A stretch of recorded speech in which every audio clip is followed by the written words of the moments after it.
आने वाले समय में लोकसभा चुनाव होने वाले हैं। इसी बीच मतदाताओं को अपने मत का मतलब समझना बहुत जरूरी है। इसलिए आज मोजो पत्रकार आपके लिए एक महत्वपूर्ण जानकारी लेकर सामने आया है और वो है नन ऑफ द अबव यानी नोटा का बटन।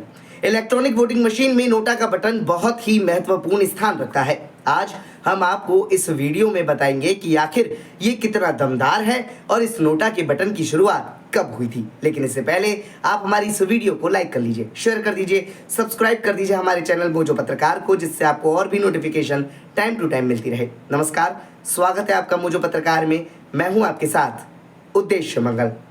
आपको बता दें कि सुप्रीम कोर्ट के एक फैसले के बाद साल 2013 में वोटरों को नन ऑफ द अबव यानी नोटा का विकल्प दिया गया। मकसद ये था कि वोटरों को अगर एक भी उम्मीदवार पसंद ना हो, उन्हें लगे कि ईमानदारी सहित दूसरे पैमानों पर कोई भी उम्मीदवार सही नहीं है, तो वे नोटा का विकल्प चुन सकते हैं।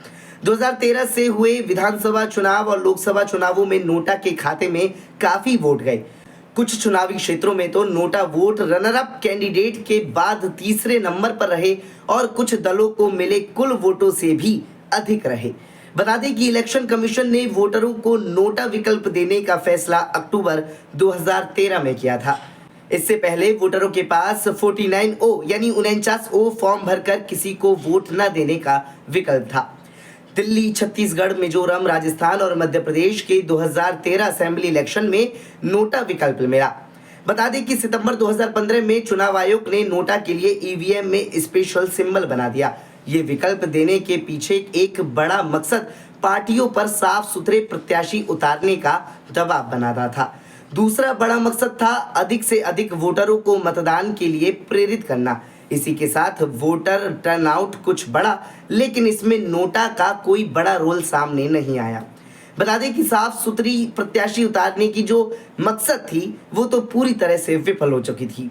लेकिन हाँ, नोटा वोटों से विक्ट्री मार्जिन पर असर जरूर पड़ता रहा था। 2013 में 5 राज्यों के चुनावों में 16,82,024 वोटरों ने नोटा विकल्प चुना था। 2014 लोकसभा चुनाव में करीब 60 लाख वोटरों ने यानी 1.08% ने नोटा का बटन दबाया था। नोटा के वोट सीपीआई, जेडीएस, एसएडी जैसे 21 दलों को मिले वोटों से अधिक थे। 44 सीटों पर 2014 लोकसभा चुनाव में नोटा को मिले वोट दूसरे नंबर के प्रत्याशी के ठीक बाद रहे। छत्तीसगढ़ में 5 और कर्नाटक में 4 सीटों पर दूसरे नंबर के प्रत्याशी के ठीक बाद नोटा वोट रहे। तमिलनाडु, उत्तराखंड, महाराष्ट्र, मेघालय, दादरा नगर हवेली और दमन दीव में एक एक सीट पर ऐसा हाल रहा। छत्तीसगढ़ के बस्तर में कुल पड़े वोटों में से सबसे ज्यादा 5.03% वोट नोटा को मिले। 17 राज्यों और केंद्र शासित प्रदेशों के क्षेत्रों में नोटा वोटों की संख्या लोकसभा चुनाव में इसके राष्ट्रीय औसत से ज्यादा रही।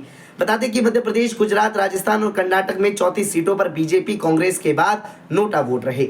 17 सीटों पर गुजरात में नोटा वोट दूसरे नंबर के प्रत्याशी के ठीक बाद रहे। वहीं दूसरी ओर 65 लाख से ज्यादा वोट यानी लगभग 1.06% वोट 2019 लोकसभा चुनाव में नोटा को मिले थे। 51,600 नोटा वोट बिहार की गोपालगंज सीट पर 2019 के चुनाव में सबसे ज्यादा थे। यानी आप इन आंकड़ों से समझ ही गए होंगे कि नोटा बटन भी एक महत्वपूर्ण स्थान रखता है। खैर, आपको ये समस्त जानकारी और ये आंकड़े कैसे लगे, अपना जवाब हमारे कमेंट बॉक्स में जरूर दीजिएगा।